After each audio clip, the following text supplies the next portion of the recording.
It was November 1930 when Joe LaBelle, seasoned Canadian fur trapper, trudged through the frozen wilderness near the shores of Lake Anjikuni. The snow was deep, the wind cutting, and the cold had a bite that could hollow out your bones. LaBelle had passed through the small Inuit village before. It wasn't big, maybe 30 or 40 people, but it was always full of life. It was like the entire village had swallowed itself. A pair of boots still damp with melted snow, smoke from fires curling into the sky, children laughing, dogs barking, nothing. Every hut was empty, but the fires still burned. The beds were made. Rifles were still on racks. Meals were half-eaten. It was the kind of place where a visitor got a warm bowl of stew and stories shared around a fire. But this time something felt wrong the moment he stepped over the ridge. No sound, not a single one. The dogs weren't barking. There were no people calling out in greeting, not even footsteps crunching in the snow.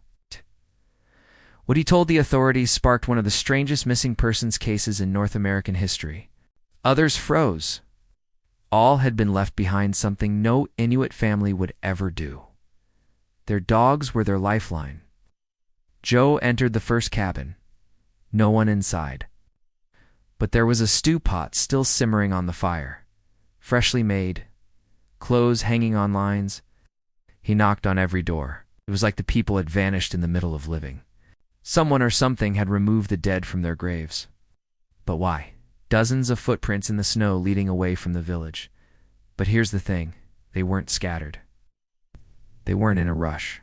It looked as if the entire village had calmly walked out together, in single file. They came prepared, thinking maybe this was a sudden migration, an emergency evacuation, or some sort of mass illness.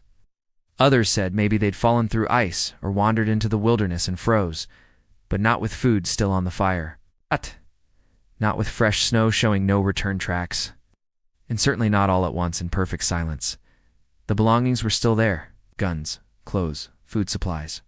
Valuable things. Things you don't leave behind unless you're planning to return. But what they found made no sense, no matter how they tried to explain it. Then he found the dogs. Dead. Every sled dog, still tied to their posts. Some had starved. Some even claimed to see strange lights in the sky over Lake Anjikuni around the same time. But no one could agree on what had happened. Joe LaBelle ran. He didn't just leave, he fled. Straight to the nearest telegraph station. Some villagers swore they saw shadows dancing on the ice, too tall and thin to be human.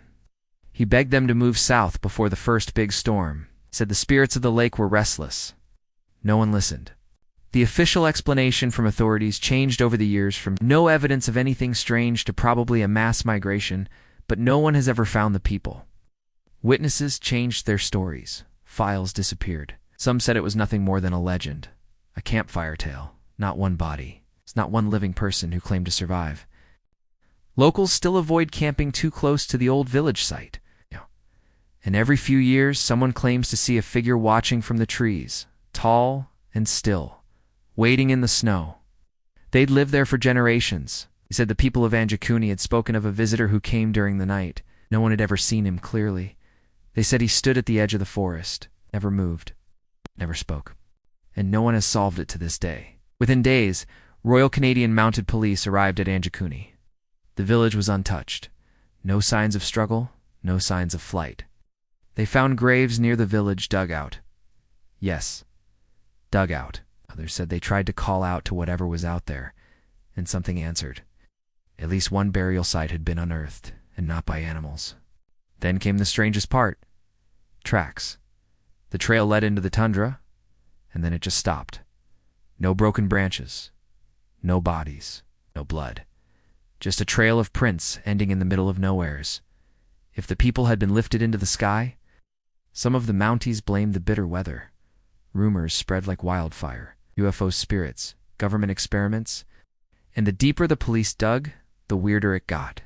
Months before the disappearance, there had been whispers, strange tales told by neighboring tribes. Children started waking up screaming.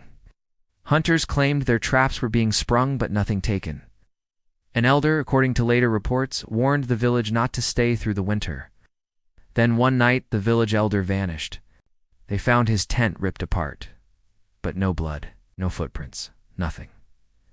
After that, the rest of the village grew quiet. Some believed they had performed rituals, desperate ones, to protect themselves. By the time Joe LaBelle arrived, it was too late. Whatever came for the village didn't leave anything behind. Nearly a century has passed since the Anjikuni disappearance. Even stranger, every time new investigators have tried to dig into the story, the records are incomplete. But those who know the land, those who've lived close to the Arctic Circle all their lives, they believe it happened. Pilots flying over the lake have reported odd readings, flickering lights below the ice. Is it a government cover-up? An alien abduction? Is it something supernatural? Or something older? Something that lives where the snow never melts and silence is not empty? We may never know what happened to the village of Anjikuni, but one thing is certain. They didn't just leave, they vanished.